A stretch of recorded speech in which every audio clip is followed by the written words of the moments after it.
ओम शांति। आज मीठे बाबा की जो मुरली है ये शिवरात्रि की मुरली है। शिवरात्रि की मुरली जो विशेष बच्चों का भी जन्मदिन है तो बाप का भी जन्मदिन है। तो बाबा शिव बाप अपने सालिग्राम बच्चों को देख रहे हैं और दोनों के अवतरण दिन को मना रहे हैं। क्योंकि आप देखो शिव बाबा का जन्म तो नहीं होता, हमारी तरह शिव बाबा गर्भ से जन्म नहीं लेता लेकिन अवतरित होता है। पर वो हमारे लिए भी कहता है कि बच्चे जब आप ब्राह्मण बनते हो तो आपका भी ये ऐसे जन्म है जैसे आप भी अवतरित हुए हो, सेवा के निमित्त अवतरित हुए हो। स्व परिवर्तन और विश्व परिवर्तन के लिए आपका ब्राह्मण जन्म हुआ है। तो दोनों की जैसे जयंती है, दोनों का अवतरण हुआ है। और बाबा बच्चों को देखकर कहते हैं वाह बच्चे वाह, वाह सालिग्राम बच्चे वाह। और बच्चे बाबा को देखकर कहते हैं वाह बाबा वाह। तो आज का जो दिन है होता तो मुबारक का दिन है, लेकिन हर मुरली में मुबारक भी है, मीठी मीठी शिक्षाएं भी हैं, कुछ समझानी भी है, बाबा की क्या चाहना है बच्चों के प्रति वो भी है। तो सबसे पहले तो आज के दिन का जो भक्त भी यादगार तो मनाते ही है ना। कितने प्यार से भक्त भी शिवरात्रि मनाते हैं। और जो सब कुछ हम यहाँ पर करते हैं, हम बनते हैं, उसको अपनी जीवन शैली बनाते हैं, हम उसको महत्व समझ करके अपने जीवन में धारण करते हैं। भक्त उसकी बड़े प्यार से कॉपी करते हैं, बहुत पक्के होते हैं और वो सब कुछ एक दिन के लिए करते हैं। तो बाबा ने एक एक करके सारी बातें वापस रिमाइंड करी, स्पष्ट कराया कि देखो जैसे आप व्रत रखते हो, कौन सा व्रत? पवित्रता का, ब्रह्मचर्य की पालना करते हो। ये हमारा पहला व्रत है, हमारी फाउंडेशन भी है, हमारा श्रृंगार भी है। फाउंडेशन है, उसके बाद तो संपूर्ण पवित्रता तो दृष्टि, वृत्ति, कृति, भोजन, बहुत कुछ है। और इसीलिए बाबा ने ये भी कहा मुरली में आगे कि आपकी संपूर्ण पवित्रता की ही पूजा होती है। इसीलिए मूर्तियों का आज भी इतना श्रृंगार होता है, क्योंकि आपने इसको अपना पूरे जन्म का ही व्रत ले लिया। ऐसे तो वंडरफुल बात है। दुनिया जिसको असंभव समझती है वो बाबा के बच्चों ने संभव करके दिखाया। सन्यासी महात्मा ही भी कई बार समझते हैं ये बहुत मुश्किल है। पिछले दिनों एक बहुत सुंदर गुजरात में महासम्मेलन किया था, युगलों का, पवित्र युगलों का महासम्मेलन। और जिन्होंने भी वो प्रोग्राम देखा होगा, लाइव भी आया था। कितना सागर की तरह सब तरफ युगल युगल युगल बैठे हुए थे ताजधारी। और ये तो एक स्टेट के थे, उसमें भी थोड़े पहुँचे होंगे। पवित्र युगल तो कितनी बड़ी बात है, उसके अंदर कुछ संत आदि भी पहुँचे हुए थे। तो कितना बाबा जो कहते हैं लास्ट में सब कहेंगे ओहो प्रभु तेरी लीला अपरमापार। और हमारे लिए बाबा ने वो इतना सहज कर दिया पहला व्रत, क्योंकि हमें पूरा वरदान मिला योगी भव पवित्र भव। जैसे हमने बाबा से योग लगाना शुरू किया, आत्मा को अतीन्द्रिय सुख मिलने लगा। और जब अतीन्द्रिय सुख मिलता है तो इंद्रियों का सुख तो अपने आप छूट जाता है, फिर उस सुख की आकर्षण ही नहीं होती, आत्मा भरी भी होती है। तो योगी भव पवित्र भव, और फिर वो पवित्रता हमें परमात्मा के और नज़दीक लेकर जाती है। इसीलिए तो सन्यासी आदि भी क्यों पवित्र रहते हैं, क्योंकि समझते हैं ना कि भगवान एवर प्योर है। एवर प्योर से मिलने के लिए हमें भी प्योरिटी चाहिए। जैसे आज दुनिया में भी कोई प्राइम मिनिस्टर आदि से मिलना हो तो इतना सहज तो नहीं है ना। हाँ, उनके लेवल का कोई होगा, कोई दूसरे देश का प्राइम मिनिस्टर है, कोई चीफ मिनिस्टर है, उसके लिए मिलना सहज है, क्योंकि थोड़ी समानता है। जितनी जितनी समानता आती जाएंगी पोजीशन में, उतना मिलना सहज है। जो जितना जितना पोजीशन में दूर होगा उसके लिए मिलना बहुत मुश्किल है। मिलेगा तो कभी एक बारी मिलेगा, तो भी बहुत मेहनत करके। ऐसे ही परमात्मा तो बहुत ऊंची हस्ती है, एवर प्योर है। अब उसके साथ रहने के लिए, साथ चलने के लिए हमें भी तो उसके लेवल तक पहुंचना पड़ेगा ना। और वो लेवल है आत्मा की प्योरिटी। इसलिए पवित्रता बहुत ज़रूरी है कि हम जितने पवित्र होंगे उतने बाप के समीप होंगे, उतना बाप के वर्षे के अधिकारी बन सकेंगे। बाबा की शक्तियों को, ज्ञान को, गुण को अपने जीवन में धारण कर सकेंगे। तो पहला व्रत कौन सा है? ब्रह्मचर्य की पालना। बाबा ने कहा वो एक दिन के लिए करते हैं, करते तो वो भी है लेकिन एक दिन के लिए करते हैं। और फिर बाबा ने कहा जैसे आपने ये पहला भूत छोड़ा है, भूत भी बाबा कई बार इनको कहता है विकारों को, बाकी 4 भी छोड़े हैं ना, कि सिर्फ एक ही छोड़ा है। तो बाकी 4 में बाबा बात कर रहा है क्रोध, लोभ, मोह और अहंकार की। क्रोध भी तो बहुत बड़ा विकार है, उसका भी व्रत लिया है कि नहीं लिया। और खुद ही बाबा ने कहा कि कई बच्चों ने इन बड़े बड़े भूतों को, बड़े बड़े रूपों को तो छोड़ दिया। मोटे रूप से गुस्सा नहीं करेंगे, समझते हैं विकार गलत हैं, विकर्म कराते हैं, तो मोटा मोटा रूप छोड़ दिया है। लेकिन फिर भी हर एक का कुछ ना कुछ अंश वंश रह जाता है। जैसे क्रोध नहीं करेंगे लेकिन इरिटेट हो जाएंगे, रूठ जाएंगे, बात नहीं करेंगे, सेवा से किनारा कर लेंगे, ये सब भी क्रोध है। मोटे रूप का लोभ नहीं होगा लेकिन कहेंगे ऐसे कोई इच्छा नहीं है पर मिल जाए तो अच्छा लगता है। तो अभी भी अंदर में कुछ कुछ होगा जो उसमें अच्छा लगता है, पर वो चीज़ अगर नहीं मिलेगी तो मन थोड़ा सा डिस्टर्ब होगा। तो ऐसे मोटा रूप नहीं होगा लेकिन सूक्ष्म सूक्ष्म रह जाता है। और बहुत सुंदर बाबा ने उदाहरण दिया कि जैसे माताएं होते हैं तो उनको बड़े बच्चे से इतना प्यार नहीं होता, बड़े बच्चे जो उनके बच्चे हैं, क्योंकि जिम्मेवारी होती है ना उनको एक श्रेष्ठ संस्कार देखने की, कैरेक्टर बनाने की। तो वहाँ पर कहीं ना कहीं चिंता भी होती है अपने बच्चे की। पढ़ेगा नहीं तो चिंता, नौकरी नहीं लगी तो चिंता, घर में कोई प्रॉब्लम है तो चिंता। लेकिन दोतरे और पोतरे जो ग्रैंड चिल्ड्रन होते हैं उन्हों से बहुत प्यार होता है। उन्हों के प्रति जो भावना होती है वो बहुत निस्वार्थ होती है, उसमें बुद्धि फंस जाती है क्योंकि वहाँ पर कोई जिम्मेवारी नहीं है। जिम्मेवारी उनकी माता पिता की है, तो वहाँ पर जो प्यार होगा वो बहुत निस्वार्थ। और कई बार आप देखेंगे कि बाबा के कई बच्चे भी दोतरे पोतरे, दुनिया के सेंस में भी, ये तो विकारों के सेंस में बाबा कह रहा है, वहाँ पर भी मोह में ऐसे फंस जाएंगे कि उसमें माया के भिन्न भिन्न रूप होते हैं ना, वहाँ फंस जाएंगे कि कई बार मुरली भी छूट जाएंगी, सेवा भी छूट जाएंगी। क्योंकि आप देखिए जो दोतरे पोतरे हैं माना छोटे हैं, तो वो आत्मा जितनी छोटी होती है, पिछले दिनों भी साकार मुरली में था कि जितनी आत्मा शरीर छोटा है, माना जितना छोटा बच्चा है 2 साल 3 साल, उतना वो इनोसेंट है, प्योर है, उसको देह का अभिमान नहीं है, उसके अंदर गुणों की खुशबू है, उसमें कोई अवगुण नहीं है। तो उसके संग में रहने से हमारी भी प्योरिटी और डिविनिटी इमर्ज होती है थोड़े समय के लिए। हम एक्चुअली बच्चे को इतना दे नहीं रहे होते, बच्चे से ले रहे होते हैं। उसके संग में रहने से हमें भी थोड़े समय के लिए पास्ट भूल जाता है, फ्यूचर की चिंता नहीं होती, हम भी बच्चे की तरह बिल्कुल प्रेजेंट मोमेंट में आ जाते हैं, तो हमें अच्छा लगता है। तो इसलिए कई बार दोतरे और पोतरे में बुद्धि फंस जाती है। ऐसे ही बाबा ने कहा यहाँ भी बड़े बड़े रूपों से विकारों को छोड़ दिया है, छोटे छोटे अंश वंश अभी भी पकड़ करके रखे हैं और फिर बहुत मीठी मीठी बातें करते हैं।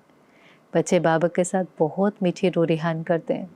तो बाबा ने कहा सुनाए, तो नेचुरल सी बात है, हमें थोड़ा पता भी होता है लेकिन बाबा से सुनने में और अच्छा लगता है। आज की मुरली ऐसी है कि अगर इसको लाइव सुनो तो बाबा का वो जो स्वरूप है, गंभीरता और रमणीकता का बैलेंस, इतनी गहरी बातें, इतना परिवर्तन, लेकिन बाबा का जो पढ़ाने का तरीका है, जितना गंभीरता है उतनी रमणीकता है। तो बाबा ने कहा सुनाए, बच्चे क्या क्या बातें करते हैं। लेकिन बाबा ने कहा बाबा तब सुनाएगा जब आप पक्का वायदा करेंगे कि छोड़ेंगे। नहीं तो क्या करते हैं, प्रतिज्ञा करते हैं, अच्छी अच्छी प्रतिज्ञाएं करते हैं, और प्रतिज्ञा करते करते प्रतिज्ञा की फाइल बहुत बड़ी हो गई है। अब बाबा ने कहा सिर्फ फाइल में कागज डालते रहेंगे कि फाइनल भी होंगे। फाइनल माना कब संपन्न बनेंगे, कब संपूर्ण बनेंगे। अब जो बातें बाबा कह रहे हैं इनको छोड़ेंगे, इनका त्याग करेंगे, संपन्न संपूर्ण बनेंगे तो बाबा सुनाएंगा। तो नेचुरल सी बात है, सभी ने कहा नहीं बाबा अभी हम फाइनल बनेंगे, हम फाइनल माना तैयार हो जाएंगे, परफेक्ट बन जाएंगे। तो बाबा ने फिर सुनाया कि कई बच्चे कहते हैं कि बाबा हमने क्रोध किया नहीं, उसने कराया। माना क्रोध हमने किया उसकी भी जिम्मेवारी नहीं लेते। ये भी देखो 3 स्टेज में जाता है। पहले कहते क्रोध किया, फिर कहते क्रोध आ गया, फिर तीसरा कहते हैं हमने थोड़ी ना किया, उन्होंने कराया। माना हम विकारों के वश होकर के हमने विक्रम भी कर दिया, अपना खाता भी खराब कर दिया, और उसके बाद भी हम दूसरे के ऊपर उंगली रख रहे हैं कि वो जिम्मेवार है, उसने ऐसा किया, उसने ऐसा बोला, उसका व्यवहार ऐसा था, इसलिए मुझे क्रोध आ गया, उसने मुझे क्रोध कराया। और फिर और मीठी बात क्या करते, पापा आपको नहीं पता, आप निराकार से साकार में आते ना तो आपको भी क्रोध आ जाता, आपको नहीं पता। तो जैसे सेंटर की बहनों को भी कई बार लोग कहेंगे आपको नहीं पता, आप तो आश्रम में रहते हैं, घर में आकर के देखो, बच्चे हो, परिवार हो, तो आपको पता चले। लेकिन ये सब बातें समझने के लिए कोई ज़रूरी नहीं है कि परिवार ही हो, ये तो संस्कारों की बातें हैं। आज कोई सेंटर है, वहाँ पर भी तो 5, 10, 15, 50 इकट्ठे ही तो रहते हैं। सबके संस्कार अलग अलग हैं। क्रोध क्यों आता है? जब हमें लगता है सामने वाले को मेरे अनुसार होना चाहिए। वो कैसे हो सकता है? हर एक के संस्कार, हिसाब किताब, उसका पाठ, उसके अनुभव, उसके देखने का नज़रिया, उसकी अपब्रिंगिंग, उसका एनवायरनमेंट, सब कुछ अलग है। इसलिए हर एक के जो सोच, बोल और कर्म होंगे वो भी अलग होंगे। और अगर हम ये अपेक्षा रखें कि सब हमारे अनुसार हो, सब कुछ हमारे अनुसार चले, सबका व्यवहार हमारे अनुसार हो, तो फिर ये अपेक्षाएं हर्ट भी क्रिएट करेंगे, और फिर वो जो दुख है वो क्रोध में बदल जाता है, क्रोध नफरत में बदल जाता है। इसलिए कई बच्चे गलत करके भी सिद्ध कर देते हैं। माया का काम ही ये है, पहले तो गलत कराना, फिर गलत को भी सिद्ध कराना, फिर सिद्ध करते करते अभिमान में लाना, फिर धीरे धीरे तो जो बाबा कहते हैं छोड़ के भी चले जाते हैं, क्योंकि रास्ता ही अलग है। इधर तो श्रीमत पर चलना है। श्रीमत तो कहती है गलत मना गलत, काम, क्रोध, लोभ, मोह, अहंकार गलत, उसके बाल बच्चे भी गलत, उसके अंश वंश भी गलत। थोड़ा भी अगर किया तो थोड़ा करते करते करते करते फिर वो वंश बन जाएगा, संस्कार कड़ा हो जाएगा। तो किसी कारण आ भी गया, कम से कम ब्लेम नहीं, रिस्पॉन्सिबिलिटी तो उठाएं। हाँ, मैं उस समय परवश हो गया था, उस समय मैं अपनी ही कमज़ोरी के वश हो गया था और मैंने क्रोध किया, जो किया वो गलत किया। कम से कम रियलाइजेशन तो हो। रियलाइजेशन होगी, चेक करेंगे तो चेंज भी आएगा। रियलाइजेशन होगी तो बाबा की मदद भी मिलेंगी। समयवारी ही शिफ्ट कर देंगे तो परिवर्तन भी कहाँ से आएगा। इसलिए बाबा ने कहा एक विकार नहीं, चारों को, पांचों को ही छोड़ना है। तो वो एक दिन का व्रत लेते हैं, हमने सदा का व्रत लिया है, और इसीलिए हमारे पूज्य स्वरूप की आज तक पूजा होती है। आज तक पवित्र देवी देवताओं के आगे भक्त नमन करते हैं, आज तक उनका श्रृंगार करते हैं, इतने प्यार से उनकी पूजा करते हैं, कामना करते हैं, सब कुछ करते हैं। क्यों? क्योंकि हमने वो जीवन भर का व्रत रखा। हमारी प्योरिटी, रॉयल्टी, डिविनिटी, जो हमारा श्रृंगार भी है, फाउंडेशन भी है, उसके आगे नमन करते हैं। लेकिन बेचारे महत्व न जानने के कारण सिर्फ एक दिन के लिए उसको सेलिब्रेट करते हैं। करते तो हैं, पक्के तो वो भी हैं। शिवरात्रि का दिन होगा, नवरात्रि के दिन होंगे, दूसरे दूसरे धर्मों में चाहे वो रमज़ान का महीना है, लेंट का महीना है, उस प्योरिटी का धारण ज़रूर करते हैं, पर थोड़े समय के लिए। दूसरा व्रत बाबा ने कहा आपने कौन सा रखा, जो भक्त भी एक दिन के लिए रखते हैं, खान पान का। शिवरात्रि के दिन कहीं कहेंगे आज हमारा व्रत है, लेकिन उन्होंने एक दिन का व्रत रखा, और हमने जीवन भर का रखा। लेकिन किस चीज़ का व्रत रखा? खाने पीना ही छोड़ दिया ऐसा नहीं है, और कुछ खाने पीने की चीज़ें छोड़ी ऐसा भी नहीं है। बाबा ने कहा भले कुछ भी खाओ, सात्विक, तामसिक नहीं, सात्विक, भले कुछ भी खाओ, लेकिन 2 चीज़ें। कहते क्या है, जैसा अन्न वैसा मन। तो जैसा अन्न होगा वैसे तो उसका असर तन पर पड़ता है, अन्न, लेकिन कौन सी स्थिति में आपने वो अन्न बनाया है, भोजन बनाया है, उसका असर मन पर पड़ता है। तो पहले तो जो अन्न खा रहे हैं, जो कहते हैं ना ये सात्विक है, ये राजसिक है, ये तामसिक है, कई चीज़ें तामसिक आती है ना, चाहे वो अनियन है, गार्लिक है, ये जो भी चीज़ें, वो तो हम ब्राह्मणों को पता ही है क्या खाना है क्या नहीं खाना है। तो पहले तो क्या खाना है, अन्न भी जो है वो सत्व प्रधान होना चाहिए। जो बाबा कहते हैं जिसका देवताओं को भोग लगाते हैं, अभी तो हम खुद ही देवी देवता बन रहे हैं, तो हमें अच्छे से पता है क्या खाना है और क्या नहीं खाना। लेकिन जो ज़्यादा ज़रूरी है कि जो खा रहे हैं वो भी हम बाबा की याद में बना करके अगर खाते हैं, तो जैसा अन्न वैसा मन, जैसी स्थिति में वो अन्न बना होगा, हम भी अगर खाएंगे या कोई दूसरा भी खाएगा तो उसका असर उसके मन पर पड़ेगा। इसलिए भक्ति मार्ग में भी आप देखो श्रीनाथ द्वारे आदि में कैसे मुख पर पट्टा बांध लेते हैं कि कोई व्यर्थ बातचीत हो ही नहीं। कई जगह पर मंत्र का जाप करते रहते हैं, कई जगह पर भजन गाते रहते हैं। ऐसे हम भी जब भोजन बनाए तो भले बाबा के गीत हो, कोई ज्ञान की मुरली हो, कुछ हो जो बुद्धि न व्यर्थ में जाए, न व्यर्थ चिंतन, न व्यर्थ बोलना, न व्यर्थ का किसी और के साथ वर्णन करना, बहुत श्रेष्ठ स्थिति में वो भोजन बनाया जाए। तो हमारा व्रत कौन सा है? व्रत तो हमने भी रखा, और बाबा ने कहा कभी कभी ये व्रत टूट तो नहीं जाता। डबल विदेशी भी बैठे थे, बाबा ने कहा टूट तो नहीं जाता, थक तो नहीं जाते।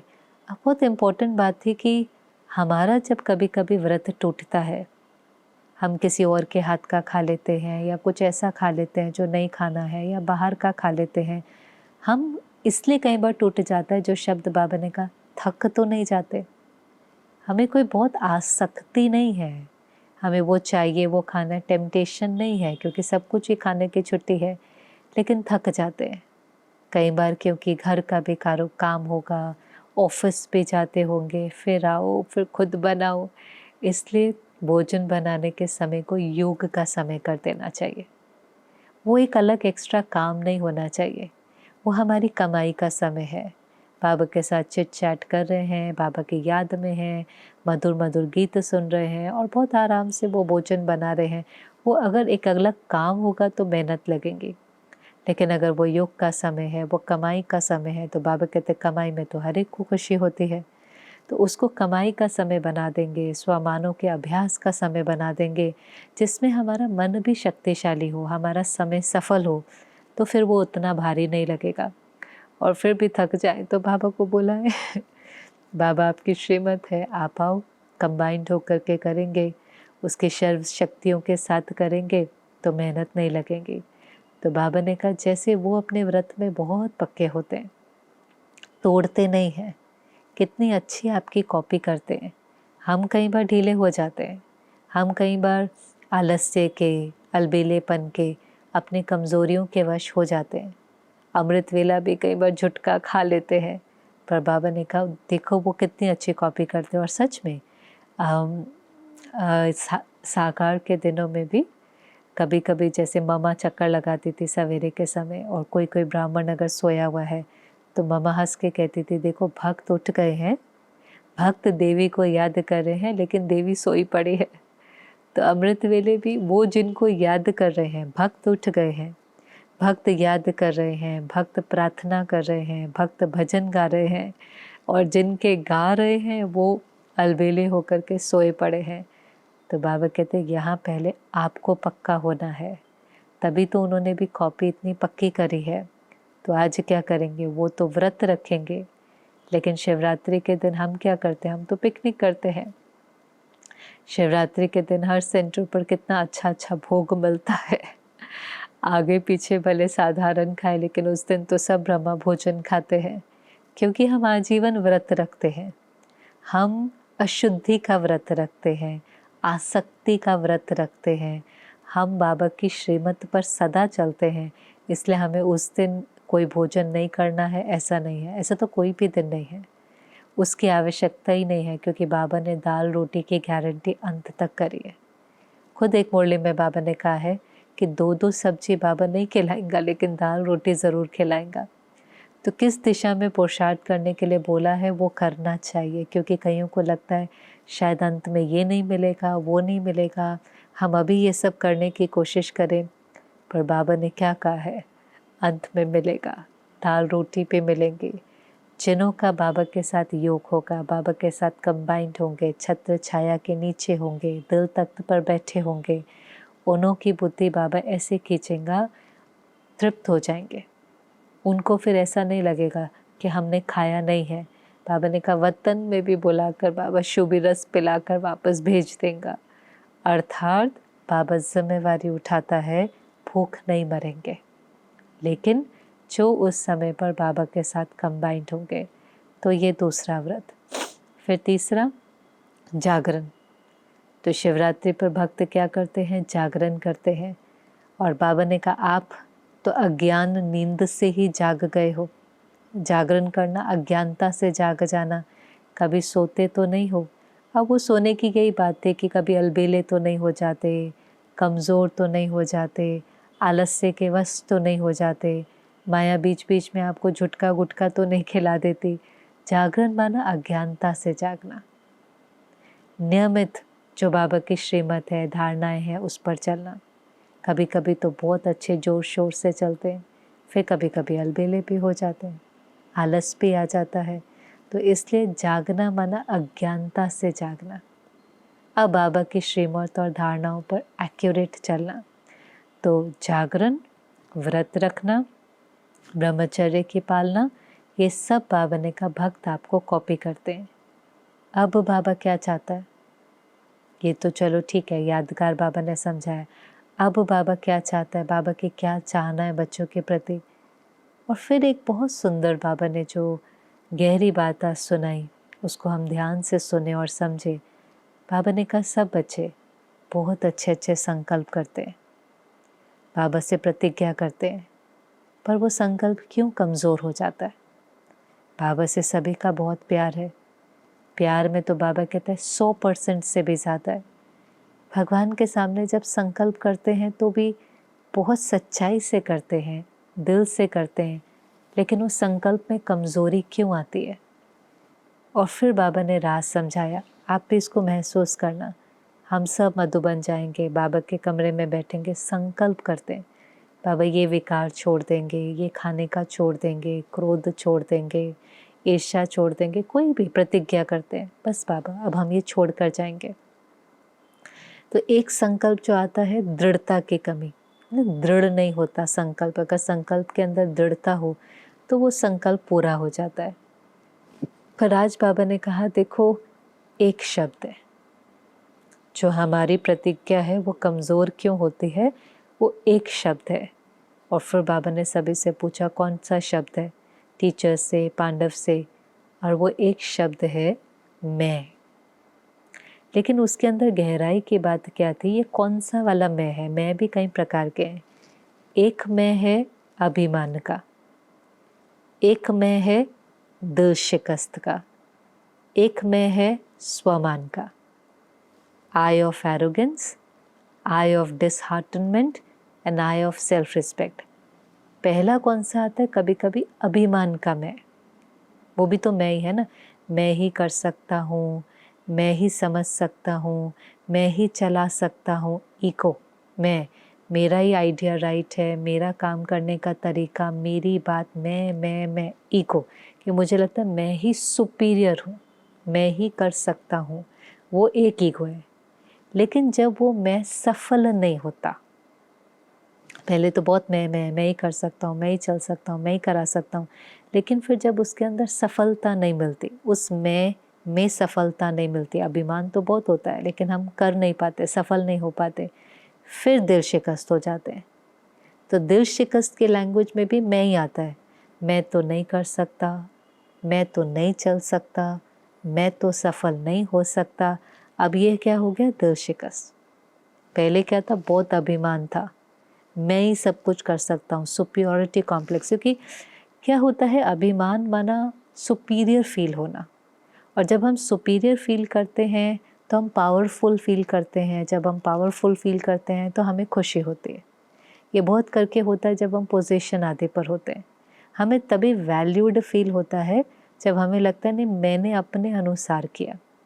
और कभी कभी उस ईगो में हमें ये भी नहीं पता चलता कि हम जो कर रहे हैं वो राइट है कि रॉन्ग है। ईगो का तो काम ही क्या है ना, झूठी माया, झूठी काया, झूठ को सच सिद्ध करना।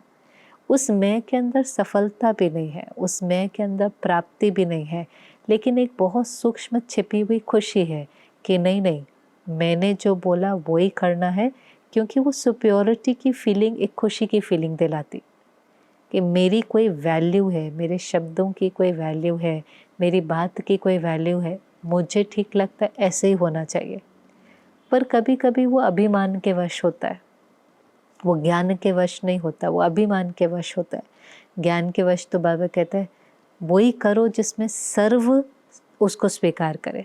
बाबा कहते हैं ना, सब सब जब स्वीकार करेंगे तो ही उस कार्य के अंदर सफलता होगी। अगर एक मैं करेंगे तो सर्व का सहयोग भी नहीं मिलेगा और उस कार्य में सफलता भी नहीं मिलेंगी। लेकिन अभिमान का वश होता है, फिर जब उस कार्य में सफलता नहीं मिलती, जो बहुत करके होता है, क्योंकि अभिमान के वश वो डिसीजन था, अभिमान के वश वो कार्य किया, फिर दिल शिकस्त हो जाते हैं। हाँ, मैं तो नहीं कर सकता, मैं तो नहीं चल सकता, मैं तो नहीं कर सकता, दिल शिकस्त हो जाते हैं, डिसहार्टन हो जाते हैं और इन दोनों में स्विंग करते रहते हैं, छूटता भी नहीं है। फिर दिल शिकस्त होंगे, फिर नया मैं पैदा होगा, फिर फेल होंगे, फिर दिल शिकस्त होंगे। लेकिन दिल शिकस्त से दिल खुश होने के जो तरीका है वो भी मैं है, और वो है स्वमान का मैं सफलता मूर्त हूँ, मैं निमित्त आत्मा हूँ, मैं भगवान का गॉडली स्टूडेंट हूँ, मैं विश्व कल्याण के अर्थ निमित्त हूँ, वो भी मैं है। लेकिन उस मैं के अंदर अभिमान नहीं है, उस मैं के अंदर निर्मानता है। स्वमान वाले मैं के अंदर सबके प्रति सम्मान है। जहाँ स्वमान है वहाँ सम्मान है। और बाबा ने कहा जहाँ अभिमान है वहाँ जल्दी जल्दी अपमान की फीलिंग आती है। थोड़ी भी कोई शिक्षा देगा, थोड़ा भी कोई कहेगा, आपको थोड़ा निर्माण होना चाहिए, आपको सबकी सुननी चाहिए, आपको मिल करके चलना चाहिए, तो एकदम फील कर जाएंगे, हर्ट हो जाएंगे। If it's ego it hurts. जहाँ अभिमान है वहाँ अपमान महसूस होता है। तो बाबा ने कहा आज इस मैं को, ये जो अभिमान वाला मैं है, जो दिल शिकस्त वाला मैं है, उसको सरेंडर कर दो, संपूर्ण सरेंडर कर दो। ये बाबा की चाहना है। अगर ये मैं सरेंडर हो गया तो फिर जो प्रतिज्ञा करेंगे वो पूरी हो जाएंगे। तभी संकल्प के अंदर दृढ़ता आएंगी, तभी हर कर्म में सफलता मिलेंगी, तभी हर एक का सहयोग भी मिलेगा। और इसीलिए बाबा ने कहा देखो भक्ति में क्या करते हैं, कई बार बकरे की बलि चढ़ाते और बकरा क्या करता है, मैं करता है। अब एक्चुअली बकरे की बलि नहीं चढ़ानी थी, मैं की बलि चढ़ानी थी, ईगो की बलि चढ़ानी थी। और ईगो दोनों, चाहे वो सुप्योरिटी है या इन्फ्योरिटी है, चाहे मैं ही सब कुछ कर सकता हूँ वाला मैं है या मैं कुछ नहीं कर सकता हूँ वाला मैं है, दोनों ही ईगो होती हैं। तो दोनों का त्याग कर सेल्फ रिस्पेक्ट, स्वमान के मैं को धारण करें। तो बाबा ने कहा कर सकते हैं, करेंगे संपूर्ण सरेंडर। फिर आपको पता है कैसे बाबा हाथ उठवाता है और बाबा ने कहा अभी इसको फाइनल करो, फाइल में नहीं डालो। दादी से पूछा दादी जी फाइनल करें कि फिर से फाइल में डालेंगे? तो दादी ने भी कहा नहीं बाबा अभी इसको फाइनल करेंगे, क्योंकि बाबा ने कहा चारों ओर सेवा तो जोर शोर से हो रही है। ये वो साल है जब मेगा प्रोग्राम होने शुरू हो गए थे। प्रकाश मणि दादी को संकल्प था कि हम कुछ ऐसा करें कि जल्दी बाबा की प्रत्यक्षता हो। तो मेगा प्रोग्राम में बड़े बड़े ग्राउंड लेकर के बड़े बड़े प्रोग्राम जिसमें 50,000 1,00,000 जितने आए। तो पहला मेगा प्रोग्राम पूरा हुआ था गुजरात में। गुजरात ने पहला नंबर लिया था। तीनों ही दादियाँ पहुँचती थी, जानकी दादी, गुलजार दादी, प्रकाश मणि दादी। भव्य प्रोग्राम, मतलब मेजॉरिटी कोशिश करते थे ज़्यादा से ज़्यादा संख्या आए। तो बाबा ने कहा सेवा का उमंग उत्साह तो सबको बहुत है, देखो इतनों को इकट्ठा किया, क्योंकि इतने लोगों को एक साथ इकट्ठा करना कोई छोटी बात तो नहीं है। पहले प्रोग्राम का संकल्प आना, उसका आयोजन करना, इतनों को लेकर के आना। अभी तक भी सोशल मीडिया का ज़माना नहीं था, ये 2003 है। आप सोच सकते हैं किस प्रकार से मेहनत करी होंगी इतनों को इकट्ठा करने के लिए। तो बाबा ने कहा ये जब बड़े बड़े प्रोग्राम करते हैं ये सिर्फ संदेश देने के लिए नहीं है, लेकिन ये समाप्ति के समय को भी समीप ला रहे हैं। और दादी फिर बाबा से पूछती है और नया क्या करे प्रत्यक्षता के लिए? तो बाबा ने कहा प्रत्यक्षता तो हो जाएंगे, प्रत्यक्षता में क्या देरी है, प्रत्यक्षता भी हो जाएंगी, विनाश भी हो जाएगा। लेकिन पहले आप ये बताओ कि स्थापना वाले एवर रेडी है? प्रत्यक्षता भी हो जाएंगी, विनाश भी हो जाएगा। पहले स्थापना चाहिए, फिर प्रत्यक्षता चाहिए, फिर विनाश चाहिए। तो स्थापना की जो आत्माएं हैं वो परफेक्ट बन गई हैं, संपन्न संपूर्ण बन गई हैं। 9 लाख तो छोड़ो, 16,000 बन गए हैं। बाबा ने पूछा तो सबने, दादियों ने कहा बाबा ये तो आप हमारे से ज़्यादा अच्छा जानते हो। तो बाबा ने कहा ये तो छुड़ाने की बात करते हो, पहले रिपोर्ट दो, लिख करके बाबा को भेजो, नहीं तो संपूर्णता की डेट कौन सी है वो परफेक्शन की डेट फिक्स करो। अब कोई कैसे परफेक्शन की डेट फिक्स करता है वो तो पता नहीं, क्योंकि हम सब महसूस करते हैं, हमें लगता है ना बस अब तैयार हो जाएंगे, फरिश्ता बन जाएंगे। फिर कितने साल बीत जाते हैं, 10 साल, 15 साल, किसी को 20, किसी को 30, किसी को 40, तो भी ऐसा लगता है अभी तो और मेहनत करने की ज़रूरत है। लेकिन बाबा ने कहा डेट फिक्स करो, परफेक्शन की डेट फिक्स करो। जैसे सब चीज़ों की डेट फिक्स करते हो, प्रोग्राम की डेट फिक्स करते हो, बड़े बड़े मेगा प्रोग्राम करते हो, पहले डेट फिक्स करते हो, फिर प्लानिंग करते हो, फिर प्रोग्राम करते हो, फिर सफलता मिलती है, लेकिन सबसे पहले डेट फिक्स करते हो। ऐसे बाबा ने कहा पहले महारथी डेट फिक्स करें, फिर औरों को देख करके और भी फॉलो करेंगे, औरों में भी हिम्मत आएंगी, क्योंकि प्रत्यक्षता में देरी नहीं लगेंगी। बाबा टच करेंगे, पर्दा खुल जाएगा। लेकिन जैसे थिएटर में होता है, पर्दा खुल गया और पीछे तैयार ही नहीं है एक्टर, कोई कान में कुछ पहन रहा है, कोई माथे का टीका लगा रहा है, मना अभी तक कोई पजामा पहन रहा है, कोई कुर्ता पहन रहा है, तैयार नहीं है, तो वो कैसा लगेगा। तो पर्दा तो तभी खुलता है ना जब पीछे जो एक्टर हैं वो तैयार हैं। तो बाबा ने कहा प्रत्यक्षता तो हो जाएंगे, लेकिन क्या आप तैयार हैं? क्या पर्दा खोलें?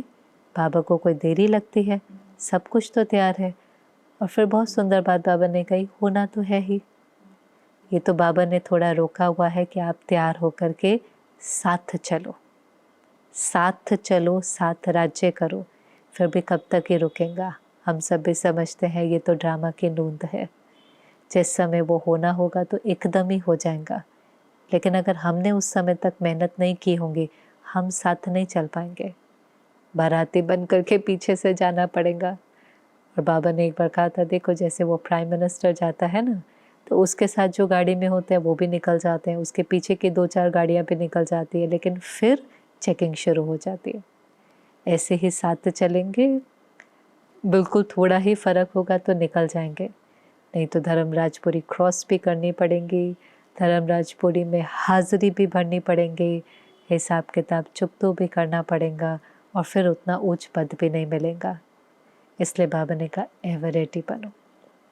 आगे मुरलियाँ चलेंगे जिसमें परफेक्शन की क्या क्या निशानी है वो भी बाबा ने सुनाया है, वो आने वाले दिनों में चलेंगी। लेकिन आज तो बाबा ने कहा बस आपको परफेक्ट बनना है, संपूर्ण बनना है, एवर रेडी बनना है, उसकी डेट फिक्स करो। क्योंकि साइंस वाले भी तैयार हैं, प्रकृति भी तैयार है, एडवांस पार्टी भी कहती है डेट फिक्स करो, ब्रह्मा बाबा भी कहता है डेट फिक्स करो, प्रकृति भी कहती है हम थक गए। बाबा कहते ताली बजाने की देरी है, बस बाबा को तो संकल्प करना है। सब तैयार है, सब अपना कार्य करने के लिए, प्रकृति सफाई करने के लिए, साइंस विनाश करने के लिए, एडवांस पार्टी स्थापना करने के लिए, ब्रह्मा बाबा नई दुनिया में आने के लिए, सब तैयार हैं। बस बच्चे तैयार हो जाएं तो विनाश भी हो जाएगा और प्रत्यक्षता भी हो जाएंगे। और फिर बाबा ने कहा देखो कब तक अपने में उलझे रहेंगे, दुनिया में देखो आपको आवाज़ नहीं सुनाई देता, समय की पुकार का प्रोग्राम करते हो। ये जो कॉल ऑफ टाइम का प्रोग्राम है ऑस्ट्रेलिया वाले करते हैं, जिसमें विशिष्ट जो आत्माएं हैं वो मधुबन में आती हैं, 1 हफ्ता रिट्रीट करती हैं, उसका नाम ही है कॉल ऑफ टाइम। तो बाबा ने कहा समय के पुकार के प्रोग्राम करते हो, अभी आपको समय के पुकार सुनाई नहीं देती। समय की पुकार क्या है? समय की पुकार है कि आप अपना रहम दिल स्वरूप इमर्ज करो। समय की पुकार है कि आप दुखी आत्माओं की, भक्तों की आवाज़ सुनो। बाबा ने कहा बड़े जिगर से बुला रहे हैं, तड़फ रहे हैं, अंजलि मांग रहे हैं, अपना मास्टर दाता रहम का स्वरूप इमर्ज करो, आप ही कर सकते हो। और सच में कौन दे सकता है दुनिया में? सबके पास तो खाली है। हर कोई तो एक दूसरे से मांग रहा है, हर कोई कहता है शांति चाहिए, खुशी चाहिए, प्यार चाहिए। कौन देगा उनको? बाबा को याद करते हैं, पर पिछली मुरली में याद होगा बाबा ने कहा भगवान को तो याद करते हैं लेकिन अपने इष्ट देवी देवताओं को याद करते हैं। कोई गणेश को याद करता है, कोई हनुमान को याद करता है, कोई देवी देवताओं को याद करता है, कोई एंजल्स फरिश्तों को याद करता है। वो हमें तो है ना। और बाबा ने हमें इतनी सर्व प्राप्तियों से क्यों भरपूर किया कि हम समय पर सबको दे सके। ज्ञान भी दिया, गुण भी दिए, शक्तियाँ भी दी। क्यों दी? कि हम ये खजाने सबको बांट सके। तो बाबा ने कहा लाइट हाउस बनकर लाइट की किरणें चारों ओर फैलाओ। और हमें करना आता है, हमें ही करना आता है।